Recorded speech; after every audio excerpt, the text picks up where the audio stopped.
నమస్తే tarot for soul ఛానల్కు స్వాగతం. ఈరోజు మన వీడియో రానున్న 7 రోజులు మీ లైఫ్లో ఎలా ఉండబోతుందో ఇప్పుడు మనం ఈ వీడియో ద్వారా తెలుసుకుందాం. ఇదైతే 2 పాయిల్ కార్డ్ రీడింగ్.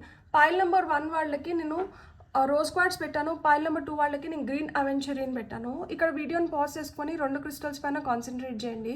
ఏ క్రిస్టల్ అయితే మీకు చాలా అట్రాక్టివ్గా అనిపిస్తుందో ఆ పాయిల్ని సెలెక్ట్ చేసుకోండి. లేదు 2 క్రిస్టల్స్ చాలా అట్రాక్టివ్గా ఉన్నాయంటే 2 పాయిల్ కార్డ్ రీడింగ్స్లో కూడా మీకు మెసేజెస్ ఉన్నాయి, అందుకనే మీరు 2 క్రిస్టల్స్కి అట్రాక్ట్ అవుతున్నారు అని అర్థం అనమాట. ఇక్కడ ఈ క్రిస్టల్స్ పరంగా మేము పాయిల్ని సెలెక్ట్ చేసుకోలేకపోతున్నాం అంటే కింద డిస్క్రిప్షన్లో టైమ్ స్టాంప్స్తో పాటు నేను ఆల్ఫాబెట్స్ అండ్ బర్త్ నెంబర్స్ ఇచ్చాను. మీ ఇంట్యూషన్ మిమ్మల్ని ఎలా గైడ్ చేస్తే మీరు ఆ ప్రకారంగా పాయిల్ని సెలెక్ట్ చేసుకొని మీరు వీడియోని ఎంజాయ్ చేయొచ్చు. ఇది టైమ్లెస్ రీడింగ్. టైమ్లెస్ రీడింగ్స్ అంటే వీటికి సమయంతో అస్సలు సంబంధం లేదు. ఎప్పుడు కనిపించినా కానీ వీటి ద్వారా మీకు లభించాల్సిన సందేశం కానీ గైడెన్స్ కానీ ఏదో ఉంది, అందుకనే ఈ వీడియోస్ మీకు కనిపిస్తున్నాయి అని అర్థం అనమాట. అప్పుడు మీరు హ్యాపీగా వీడియోని ఓపెన్ చేసి బ్లెస్సింగ్స్ని క్లెయిమ్ చేయొచ్చు, వీడియోని ఎంజాయ్ చేయొచ్చు. ఇప్పుడైతే అస్సలు ఆలస్యం చేయకుండా వచ్చే 7 రోజులు మీకు ఎలా ఉండబోతుందో తెలుసుకుందామా మరి. హలో పాయిల్ 1, ఎవరైతే రోజ్ క్వార్ట్స్ క్రిస్టల్ని సెలెక్ట్ చేసుకున్నారో వచ్చే 7 రోజులు మీకు ఎలా ఉండబోతుందో ఫస్ట్ అయితే నేను ఫార్చ్యూన్ కార్డ్స్ నుంచే చూడాలనుకుంటున్నాను. ఫస్ట్ ఒక 3 ఫార్చ్యూన్ కార్డ్స్ తీసుకుందాం మనం. ఆ తర్వాత ఏం చేద్దామంటే ఒక 3 టారో కార్డ్స్ తీసుకుందాం. ఈ టారో కార్డ్స్కి ఈ ఫార్చ్యూన్ కార్డ్స్ వచ్చి మనకి గైడెన్స్ ఇస్తాయి అండ్ వీటికి టారో క్లారిఫికేషన్ లాగా చూద్దాం. ఫస్ట్ కార్డ్ వచ్చి స్నేక్, కార్డ్ నెంబర్ 28. మీ ఏజ్ 28 అవ్వచ్చు, మీ birthday 28th of any month అయి ఉండొచ్చు. నెక్స్ట్ వచ్చి లయన్, అమ్మో గర్జిస్తుంది, కార్డ్ నెంబర్ 16. అండ్ మీకు వస్తున్న ఫైనల్ మెసేజ్ వచ్చి Phoenix, wow, card number 25. So చూసారా, ఇది రెప్టైల్, ఇది వచ్చి మ్యామల్, ఇది వచ్చి మనకి బర్డ్ కదా. లైక్ ఫినిక్స్ అంటే ఇట్స్ ఏ మిస్టికల్ బర్డ్ అనమాట. సో మనకి 3 రకాలు వచ్చేసింది. ఇది భూమి పైన ఉండగలుగుతుంది, నీళ్ళల్లో ఉండగలుగుతుంది, ఇది భూమి పైన ఉంటుంది, ఇది గాల్లో ఎగురుతుంది. బ్యూటిఫుల్. అండ్ ఇప్పుడు నేనేంటంటే టారో కూడా తీసేసుకొని ఒకేసారి స్నేక్కి క్లారిఫికేషన్ కార్డ్ వచ్చి మనకు టారోలో ఏమొస్తుందో చూద్దాం. స్నేక్ ఎందుకు వచ్చింది? స్నేక్ తెలుసా, స్నేక్ ప్రొటెక్షన్ గురించి చెప్తుంది. స్నేక్ ప్రొటెక్షన్ గురించి చెప్తుంది, స్నేక్ హీలింగ్ గురించి చెప్తుంది. ఓకే, ఒక డిసప్పాయింట్మెంట్ నుంచి ఒక న్యూ జర్నీ మొదలవుతుంది. అండ్ ఇక్కడ మనకి లయన్ నోట్లో మనం హార్ట్ పెడదాం. ప్రేమగా గర్జించాలి, కోపంగా కాదు. సో లయన్కి clarification card. Okay, ace of pentacles వచ్చింది. బ్యూటిఫుల్. అండ్ ఇక్కడ ఫినిక్స్కి ఏం చెప్తున్నారో చూద్దాం. Balance, phoenix balance. Top of the deck energies వచ్చి నైట్ ఆఫ్ సోర్ట్స్ వచ్చింది. తీసుకుందాం దీన్ని కూడా. సో నెక్స్ట్ 7 డేస్లో మీరు ఇది వరకు ఏదైనా కోల్పోయినాను అని చెప్పి బాధపడుతుంటే, మిమ్మల్ని ఎవరన్నా ఒంటరి చేసేసినారు అని చెప్పి బాధపడుతుంటే, ఏదన్నా పొరపాటు జరిగిపోయింది అని గిల్టీగా ఫీల్ అవుతుంటే, దేనికైనా కానీ ఒక కష్టం కలిగింది, ఒక గాయం అయింది, రిగ్రెట్ ఫీల్ అవుతున్నాము, మేము ఇక్కడ ఇంకొంచెం బాగా ఫోకస్ చేసి నింటే బాగుండు, ఇలాంటి నెగటివ్ ఎమోషన్స్లోకి వెళ్ళకుండా, ఇలాంటి ఒక ఒంటరి ఫేస్ చూడకుండా, అంటే ఒక ఐసోలేషన్ కావచ్చు, ఒక లోన్లీనెస్ కావచ్చు, దీంట్లోంచి బయటపడడానికి అవకాశం ఉంటుంది. మాకు ఇలా ఎందుకు జరుగుతుంది అని మీరు బాధపడకండి. ఇప్పటి వరకు మీ లైఫ్లో ఏదైతే జరిగిందో ఇది ఒక పర్పస్ కోసమే జరిగింది. మిమ్మల్ని ఇంకొంచెం బెటర్ చేయడానికే జరిగింది. ఎందుకు అంటే ఇక్కడ చూడండి, 5 ఆఫ్ కప్స్తోనే మనకి చారియట్ కార్డ్ వచ్చింది. ఇక్కడ ఎంత బాధ అయితే పడ్డామో, ఇక్కడ ఏదైతే కోల్పోయినామో అని చెప్పి మీరు నిరాశపడుతున్నారో, ఎక్కడైతే ఒక హార్ట్ బ్రేక్ ఎనర్జీస్ ఉన్నాయో అక్కడే ఒక సక్సెస్ వస్తుంది. ఎక్కడైతే కోల్పోయినామో అక్కడే సాధించుకుంటామో అంటారు కదా. సో ఆ విధంగా ఇక్కడ కోల్పోయిందంటే ఈ కోల్పోయిన దాన్ని మళ్ళీ పొందడానికి కానీ, లేదు కొత్తగా ఏదో సృష్టించుకోవడానికి కానీ, మీకు ఏవైతే కోరికలు ఉన్నాయో వాటిని తీర్చుకోవడానికి కానీ, మీ సంకల్పాన్ని ఇంకా దృఢం చేసుకోవడానికి కానీ, మీరు ఒక సెల్ఫ్ డిసిప్లిన్లోకి రావడానికి కానీ, కష్టపడడానికి కానీ, ఫోకస్ చేయడానికి కానీ, ప్రోగ్రెస్ చూడడానికి కానీ ఒక్కటే ఆలోచన పెట్టుకొని దానిపైన నిటారుగా నిలబడ్డానికి కానీ మీ సామర్థ్యాన్ని నిరూపించుకోవడానికి కానీ ఇప్పుడు మీకు కొత్త అవకాశాలు వస్తున్నాయి. ఈ రానున్న 7 రోజుల్లో ఈ బాధని కాస్త మీరు సంతోషం కింద మార్చుకోవచ్చు. ఈ దుఃఖాన్ని మీరు విపరీతమైన హ్యాపీ జోన్లోకి వెళ్ళడానికి మార్చుకోవచ్చు. ఇక్కడ ఏదైతే ఓటమిని గెలుపు కింద మార్చుకోవచ్చు అనమాట. సో ఆ విధంగా లైఫ్ ఈ ఫేజ్లో ఉంటే ఈ ఫేజ్లోకి వస్తుంది. అండ్ ఇక్కడ స్నేక్ దాన్ని నిర్ధారిస్తుంది. Your intuition and healing powers will guide you to a better path, just be careful. So మీ ఇంట్యూషన్ స్ట్రాంగ్ అవుతుంది, మీరు హీల్ అవుతున్నారు. మీ ఇంట్యూషన్ ఏదైతే స్ట్రాంగ్ అవుతుందో అండ్ మీరు ఏ విధంగా అయితే కోలుకుంటున్నారో అది మిమ్మల్ని ఇంకా మెరుగైన దిశగా మిమ్మల్ని నడిపించబోతోందంట. మీరు కొంచెం జాగ్రత్తగా అడుగులు వేస్తే చాలు. ఎందుకంటే మనం అడుగులు వేస్తున్నప్పుడు ఆ కింద తేలుందా, పాము ఉందా, నల్లుందా, పురుగు ఉందా మనం చూసుకొని కదా కాలు పెట్టాలి. సో మనం దారి కొత్తదైనప్పుడు ఇక్కడ కొత్త దారి మెరుగైన దారిలో వెళ్తున్నారంట. కాబట్టి అన్నీ ఎక్కువ ఆపద కలిగించేటివి లేకపోయినా కానీ ఎన్నో కొన్ని ఉంటాయంట. హైవేలో పోతున్నప్పుడు కూడా హైవే క్లియర్గా మంచి విశాలమైన రోడ్లు అనుకున్నా కానీ ఆ హైవేలో కూడా ఏదో ఒకటి ఉంటుంది కదా మనకి. సో ఆ విధంగా ఆ హైవేలో అతి ప్రమాదం ఏంటంటే అతివేగమే. అట్లా మాదిర ఎంత చెట్టుకు అంత గాలి అన్నట్లు ఏదో ఒకటి అయితే ఉంటుంది. సో అలా కొంచెం గమనించుకోనంటే ముందరికి వెళ్ళండి. అండ్ ఇక్కడ లయన్ గర్జిస్తుంది. కింద ఏమొచ్చింది? ఏస్ ఆఫ్ పెంటికల్స్ వచ్చింది. సో ఈ ఎందుకు గర్జిస్తుంది? ఎస్, నేను సాధించినాను, నాకు కూడా కొత్త ఆపర్చునిటీస్ వస్తున్నాయి, నాకు కూడా డబ్బులు వస్తున్నాయి, ఇంతకుముందు రూపాయలు లేనిది ఇప్పుడు 10 రూపాయలు సంపాదించుకోగలుగుతున్నాను, కొత్త ఉద్యోగాన్ని ఎత్తుక్కోగలిగినాను, కొత్తగా ఫినాన్షియల్ ఆపర్చునిటీస్ని సృష్టించుకోగలిగినాను, నాకు ఫినాన్షియల్గా న్యూ బిగినింగ్స్ ఉన్నాయి, నేను కూడా కొన్ని ఇన్వెస్ట్మెంట్స్ చేస్తున్నాను, నా సేవింగ్స్కి కూడా మంచి రిటర్న్స్ వస్తున్నాయి, నేను కూడా లైఫ్లో ఇప్పుడు ఒక సేఫ్, సెక్యూర్డ్, స్టేబుల్ పొజిషన్లోకి వెళ్తున్నాను, ఒక అబండెన్స్ని క్రియేట్ చేసుకోగలుగుతున్నాను, అబండెన్స్ని పొందగలుగుతున్నాను, నేను ఇంతవరకు ఏదైతే కోరుకున్నానో ఆ కోరికల్ని, నా మేనిఫెస్టేషన్స్ని నేను పూర్తి చేసుకోగలుగుతున్నాను. ఇక్కడ లయన్ ఏం చెప్తోంది? Harness the loyal and protective aura of the lion and charge ahead magnificently. So నేను ఒక అద్భుతమైన స్థితిలోకి వస్తున్నాను. ఇక్కడ నేను చాలా ప్రొటెక్టెడ్గా ఉన్నాను అనమాట. ఇక్కడ నేను సంరక్షించబడుతున్నాను. నేను ఒక లాయల్ లైఫ్ని లీడ్ చేయబోతున్నాను. నేను చాలా మ్యాగ్నిఫిసెంట్గా తయారవుతున్నాను. చూడండి, లైఫ్లో ఒక గ్లోరీ వచ్చింది. ఆ లయన్ లాయల్ ఎందుకన్నారు? అది అడవికి రాజు. సో ఎంత లాయల్గా, అది ధీమాగా అది నడుస్తుంటే మిగతా యానిమల్స్ అంతా అట్లా పక్కకు వెళ్ళిపోతాయి.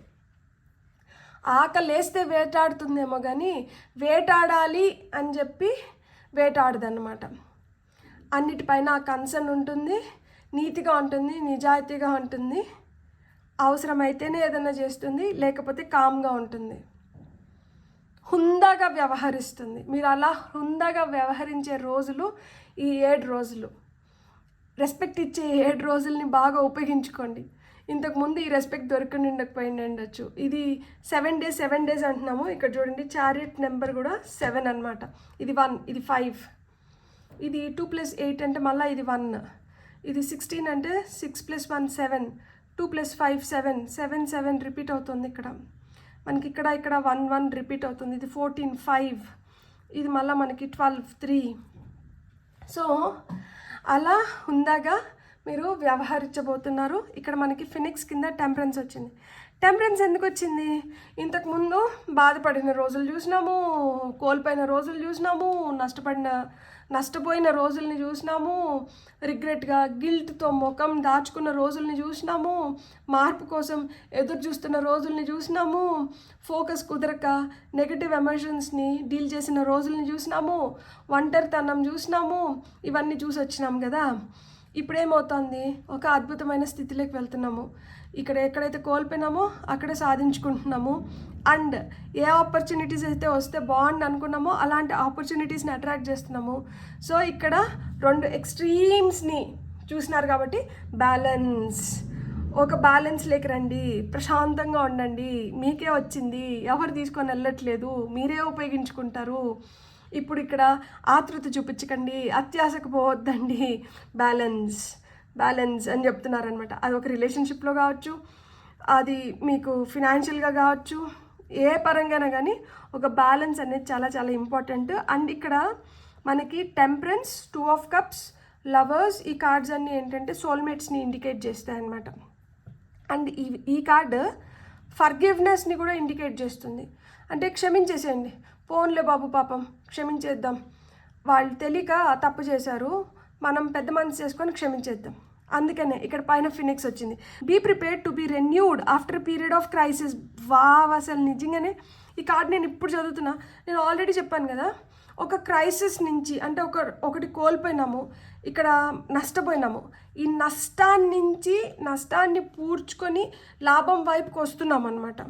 Be prepared to be renewed. కొత్తగా మళ్ళీ ఏదో సాధించడానికి, కొత్తగా ఏదో ప్రారంభించడానికి ప్రిపేర్డ్గా ఉండండి. ఒక నష్టం తర్వాత మళ్ళీ ఇప్పుడు కొత్తగా ఏదో సాధించడానికి మీరు మళ్ళీ ఇప్పుడు సన్నాహాలు చేస్తున్నారు. దానికి బ్యాలెన్స్ అవసరం. ఈ నష్టం పోయినాం కదా అని చెప్పి బాధపడుతూ కుమిలిపోతూ కుంగిపోతూ అట్లనే ఉండకుండా, ఇప్పుడు కొత్తగా సాధిస్తున్నాం కదా అని చెప్పి సాధించబోతున్నాం కదా, లేదు ఎస్టాబ్లిష్ చేస్తున్నాము, ఈ న్యూ ఆపర్చునిటీస్ని క్రియేట్ చేసుకున్నారు, దాన్ని యూటిలైజ్ చేసుకుంటున్నాము అని చెప్పి అత్యుత్సాహం, హేస్టీ డెసిషన్స్ తీసుకోకండి. నైట్ ఆఫ్ సోర్ట్స్ లిటరల్గా హేస్ట్ మేక్స్ వేస్ట్ డెసిషన్స్ గురించే చెప్తుందన్నమాట. బిగ్ చేంజెస్ వస్తున్నాయి, ఆపర్చునిటీస్ వస్తున్నాయి, వాటిని వడిసి పెట్టుకోండి, సీజ్ చేసుకోండి. ఎట్లా దీన్ని ఉపయోగించుకోవాలి అనే దానిపైన ధ్యాస పెట్టండి. నిజాయితీగా ఉండండి, తెలివిగా ఆలోచించుకోండి. తొందరగా క్విక్ విట్ అంటారు కదా, సమయస్ఫూర్తి అనేది ఇప్పుడు చాలా చాలా అవసరం.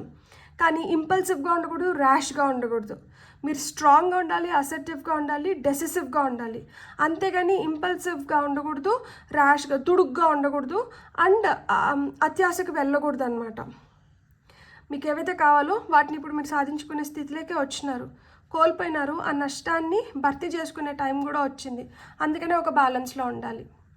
ఇప్పుడు ఆ టైం వచ్చింది కదా అని చెప్పి అత్యాశతో ఏదేదో చేయాలని చెప్పి హేస్ట్ మేక్స్ వేస్ట్ డెసిషన్స్ తీసుకున్నారనుకోండి, అప్పుడు ఉన్నది పోతుంది, వచ్చింది కూడా నిలుపుకోలేకపోతాం అన్నమాట. సో వచ్చే 7 రోజులు ఎట్లుంది అంటే, మీకు కొత్త అవకాశాలు వస్తున్నాయి, మిమ్మల్ని మీరు నిరూపించుకోవడానికి కావచ్చు, మీరు ఏదైతే కోల్పోయినారో దాన్ని మళ్ళీ క్రియేట్ చేసుకోవడానికి కావచ్చు, న్యూ ఫినాన్షియల్ ఆపర్చునిటీస్ని వడిసిపెట్టుకోవడానికి కావచ్చు, సక్సెస్ని పొందడానికి కావచ్చు, ఒక బ్యాలెన్స్లోకి అయితే రావాలి. తొందరపాటు నిర్ణయాలు వద్దు. అండ్ ఏదైతే కోల్పోయినామో దానిపైన ధ్యాస పెట్టకండి, అంటే పాస్ట్లోకి వెళ్ళకండి. ప్రజెంట్లో కరెంట్ ఎనర్జీస్లో ఉన్నారంటే మీరు హ్యాపీగా ఉంటారు, మిమ్మల్ని నమ్ముకున్న వాళ్ళు హ్యాపీగా ఉంటారు, అంత మంచిగా జరుగుతుంది అని చెప్తున్నారనమాట. Beautiful god bless. మీకు కానీ రీడింగ్ నచ్చింటే please like, share and subscribe. Thank you. Hello pile 2, ఎవరైతే గ్రీన్ అవెంచరీన్ క్రిస్టల్ని సెలెక్ట్ చేసుకున్నారో వెల్కమ్ టు యువర్ రీడింగ్. రానున్న 7 రోజులు ఎలా ఉండబోతుంది? ఫస్ట్ మనం అయితే ఆరికల్ కార్డ్స్ తీసుకుందాం, అండ్ దీనికి క్లారిఫైయర్స్గా మనం టారో కార్డ్స్ తీసుకుందాం. సో పైల్ నెంబర్ 2 వాళ్ళకి రానున్న 7 రోజులు ఎలా ఉండబోతుంది? Pile number 2. ఓకే నాకు 3 కావాలి, 3 వచ్చేసాయి. నైస్.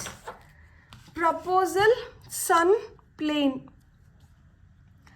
అంటే ఏరోప్లేన్. అండ్ మనం టారో కూడా తీసుకొని ఒకేసారి చెప్పుకుందాం. ఓకే, సో ప్రపోజల్కి క్లారిఫికేషన్, 8 ఆఫ్ సోర్డ్స్ రివర్స్లో పడింది. ఇక్కడ ఇది కూడా ఫ్లిప్ అయింది. 2 కార్డ్స్ని తీసుకుందాం. 6 ఆఫ్ పెంటికల్స్. నైస్. సన్ కార్డ్కి క్లారిఫికేషన్ కార్డ్ ఏమొస్తుందో చూద్దాం. 5 ఆఫ్ వాండ్స్. నైస్. అండ్ ఫైనల్గా ఈ ఏరోప్లేన్కి క్లారిఫికేషన్ కార్డ్ వచ్చి మనకి నైట్ ఆఫ్ పెంటికల్స్ రివర్స్లో పడింది. ఏస్ ఆఫ్ సోర్డ్స్ వచ్చింది. Top of the deck energies తీసుకుందాం.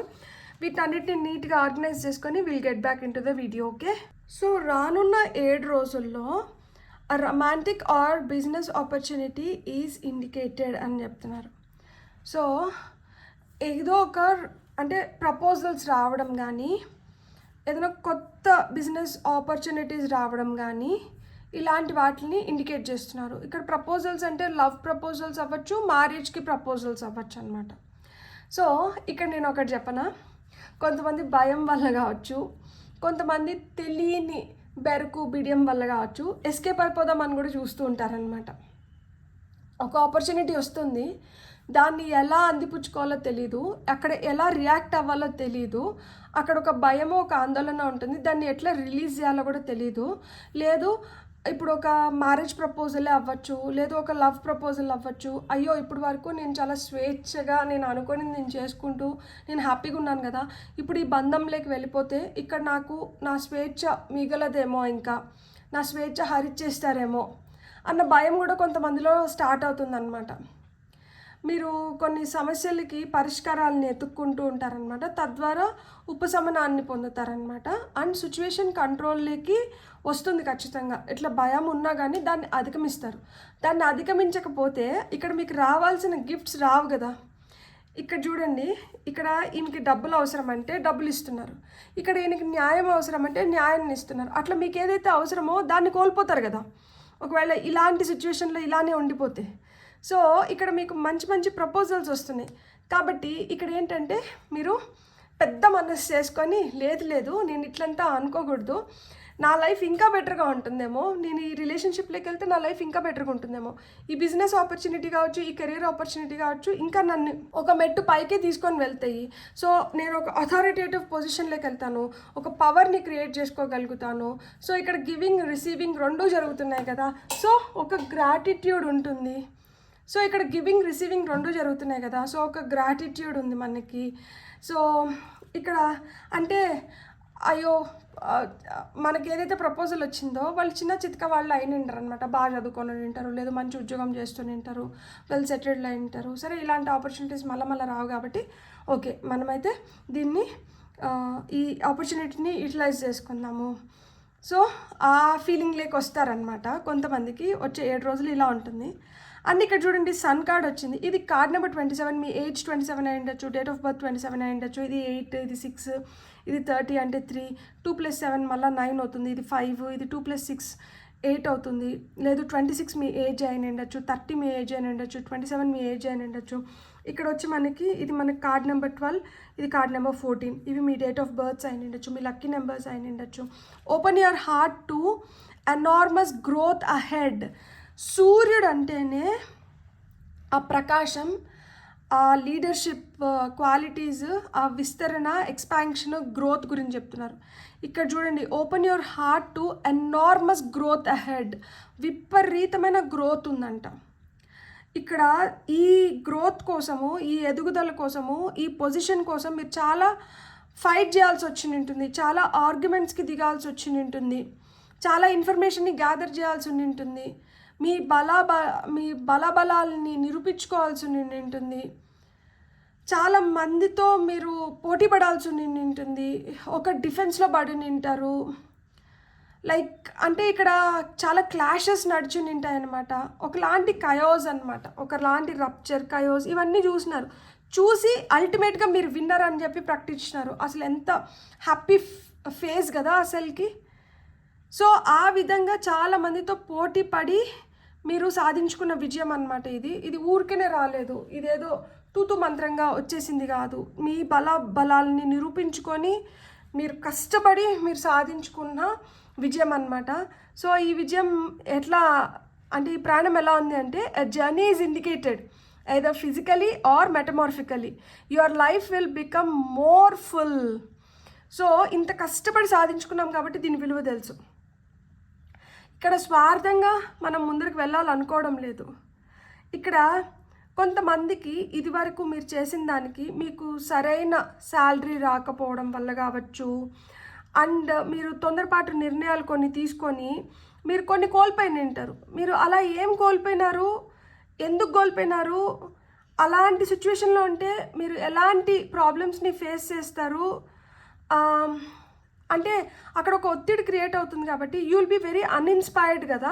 ఎప్పుడు ఏదో చికాగ్గా ఉండడం కానీ, కోపంగా ఉండడం కానీ, విసుగ్గా ఉండడం కానీ, బాధగా ఉండడం కానీ, మూడీగా ఉండడం కానీ, దుఃఖంగా ఉండడం కానీ. సో ఇలా అంతా ఉన్నప్పుడు ఏంటంటే ఎదుటి వాళ్ళు చూసే వాళ్ళకి కూడా ఎట్లా అనిపిస్తుంది, అబ్బా ఏంద్రా వీళ్ళతో ఉంటే అసలుకి మళ్ళీ నీరసం అయిపోతాము, వద్దులే ఆ పక్కన పోయి కూర్చుందాము, వాళ్ళైతే బాగా నవ్వుకుంటూ ఉంటారు, పాజిటివ్గా ఉంటుంది, హ్యాపీగా ఉంటాము, ఉన్న కొంతసేపు అయినా కానీ ప్రశాంతంగా అనిపిస్తుంది, ఇక్కడ ఉంటే ఒత్తిడిగా ఉంది. సో అలా ఫీల్ అయి ఉంటారనమాట. అలాంటి దాంట్లోంచి మీరు బయటకు వస్తున్నారనమాట. ఎందుకు మీరు ఫిజికల్గా యాక్టివ్ అయిన దానివల్ల అండ్ మీలో కొన్ని మార్పులు వచ్చిన దానివల్ల మీ లైఫ్లో కూడా మీకు ఒక నిండుతనం వస్తుందన్నమాట. మీరు ఒక స్ట్రక్చర్లోకి వచ్చినారు, మీరు ఒక రొటీన్లో పడ్డారు, మీరు ఇప్పుడు చాలా తెలివిగా వ్యవహరిస్తున్నారనమాట. ఇప్పుడు మీరు ఆ ట్రూ పవర్ని, అథారిటీని మీరు టేస్ట్ చేసినారు. సో ఇక్కడ చూడండి, ఒక వ్యక్తి మన లైఫ్లోకి వస్తున్నారన్నా కానీ నువ్వు నేను సమానం అనుకొని స్టార్ట్ చేస్తాం, కానీ ఎవరో ఒకరు డామినెన్స్ అనేది ఉంటుంది. ఒక్కొక్క సిచ్యువేషన్లో ఒక్కొక్కరు డామినెన్స్ అనేది ఉంటుంది. ఇప్పుడు నేను దుషి ఇద్దరు ఉన్నా కానీ దుషి ఒక దాంట్లో దుషి స్ట్రాంగ్గా ఉంటే ఇంకొక దాంట్లో నేను స్ట్రాంగ్గా ఉంటాను. కానీ at the end of the day నేను Dushi we're equals, like we're wife and husband. So we share everything equally, we deal everything equally. కాకపోతే ఒక్కొక్కసారి మట్టుకు నేను కొంచెం స్ట్రాంగ్గా ఉన్న దగ్గర దుషి సర్లే మీనుకి అది ఇంపార్టెంట్ అనుకుంటుంది కదా, okay let's give her a chance అనుకుంటాడు. దుషి ఎక్కడన్నా స్ట్రాంగ్ ఉన్నప్పుడు నేను దుషి కోసం అడ్జస్ట్ అయిపోతాను. So it's all about adjustment and being happy and feeling those energies కదా. So it's a very beautiful relationship. మనకంటూ మన కోసం ఒక వ్యక్తి ఉన్నారు అన్న ఫీలింగే మనకి డిఫరెంట్ ఎనర్జీస్ని ఇస్తుంది కదా. సో అలాంటి ఎనర్జీస్ వస్తున్నప్పుడు అక్కడ మన ఇంట్లో భర్తతో మనమే రాణి, భార్యతో భర్తే రాజు. సో ఆ పవర్ని, అథారిటీ అది ఇంకొక డిఫరెంట్ థింగ్ అనమాట. సో ఆ విధంగా అది ఒక ఫ్యామిలీలో, ఒక రిలేషన్షిప్లో అయితే, బయట మనకి కెరియర్లో బాస్. సో అలాంటి దాంట్లో కూడా ఏంటంటే మీరు మీ ఉనికిని మీరు చాటుకోగలుగుతున్నారనమాట. ఇప్పుడు మీ కాన్వర్జేషన్స్ చాలా స్వీట్గా ఉన్నాయి. ఇప్పుడు మీ కాన్వర్జేషన్స్ చాలా అంటే మీనింగ్ఫుల్ కాన్వర్జేషన్స్ జరుగుతున్నాయి అన్నమాట.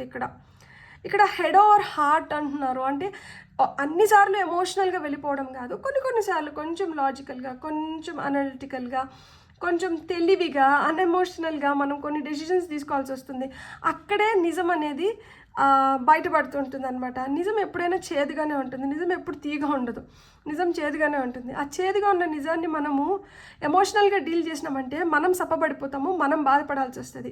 సో చేదుగా ఉన్న నిజాన్ని డీల్ చేస్తున్నప్పుడు మనసుని కఠినం చేసుకొని డీల్ చేయాలి. మనసుని కఠినం చేసుకొని డీల్ చేసినప్పుడే మనం అనుకున్న రిజల్ట్స్ వస్తాయి. లేదు అంటే రిజల్ట్స్ చేజారిపోతాయి. చేయి జారిపోకూడదు అంటే మనం ఒక బ్యాలెన్స్డ్ స్టేట్లో ఉండాలి. అని తీసుకున్న జడ్జిమెంట్స్ పైన, లేదు తీసుకున్న నిర్ణయం పైన నిలబడాలన్నమాట. అట్లా నిలబడగలిగినప్పుడే మనమేంటి, మన వ్యక్తిత్వం ఏంటి అనేది ఇతరులకు తెలుస్తుంది. అలా తెలిసినప్పుడు 10 మంది మన వరకు వచ్చి వాళ్ళకి కావాల్సిన అడ్వైజెస్ ఏమన్నా కావాలంటే వాళ్ళు తీసుకుంటారు. లేదు అన్నా ఆ రెస్పెక్ట్ అనేది ఉంటుంది అనమాట. అరే వాళ్ళు నీతిగా, నిజాయితీగా ఉంటారు, ఎప్పుడైనా కానీ నిజం వైపే ఉంటారు, ఎంత దగ్గర వాళ్ళైనా కానీ వాళ్ళని వెనకేసుకొని రారు, బయాస్డ్గా ఉండరు. కాబట్టి అలాంటి వ్యక్తుల్ని బయటికి లైక్ ఒక విధంగా కోపం చూపించినా కానీ మనసులో మట్టుకు అందరూ ఏంటంటే ఆరాధన భావంతోనే చూస్తూ అంటారనమాట. లోపలైతే మటుకు తిట్టుకోరు, అరే వీళ్ళు చూడు పాపం పిచ్చోళ్ళు. అక్కడ ఒక సింపతి ఉంటుంది తెలుసా, పిచ్చోళ్ళురా మన అనుకున్న వాళ్ళంతా కూడా వీళ్ళు ఖచ్చితంగా ఉంటారు, అందుకని చెడ్డ అయిపోతున్నారు అనేది ఉంటుంది. కానీ ధర్మం ప్రకారం నడుస్తున్నాం కాబట్టి కర్మని తప్పించుకోగలుగుతాం. ఎలాంటి కర్మని? బ్యాడ్ కర్మని తప్పించుకోగలుగుతాం, గుడ్ కర్మని క్రియేట్ చేసుకోగలుగుతాం. అది చాలు కదా. సో పైల్ నెంబర్ 2 ఎవరైతే సెలెక్ట్ చేసుకున్నారో మీ లైఫ్లోకి న్యూ ప్రపోజల్స్ వస్తున్నాయి, మీకు విపరీతమైన గ్రోత్ ఉందంట. అండ్ ఇక్కడ ఒక సంపూర్ణమైన స్థితిలోకి వస్తున్నారు. ఇక్కడ మీరు గుర్తుపెట్టుకోవాల్సింది 2 విషయాలు గుర్తుపెట్టుకోవాలి. స్వార్థానికి పోకండి, పవర్ చేతిలోకి వచ్చింది కదా అని మిస్యూజ్ చేయకండి, భయాలని ఎక్కువ దరి చేరనివ్వకండి. ఎక్కడైనా గుర్తుపెట్టుకోండి, ఎప్పుడైతే మనం స్ట్రాంగ్గా నిలబడతామో అక్కడ మనం అనుకునేది మనం సాధించుకోగలుగుతాము. అది అన్నిసార్లు గట్టిగానే నిలబడిన అవసరం లేదు. కొన్నిసార్లు కొంచెం కైండ్గా ఉన్న దానివల్ల కూడా మనం అనుకునేది మనం సాధించుకోగలుగుతాము. తద్వారా ఇతరుల మనసులో మనం చెరగని ముద్రను కూడా సృష్టించుకోగలుగుతాం అనమాట. బ్యూటిఫుల్. God bless. మీకు కానీ రీడింగ్ నచ్చింటే please like, share and subscribe. Thank you.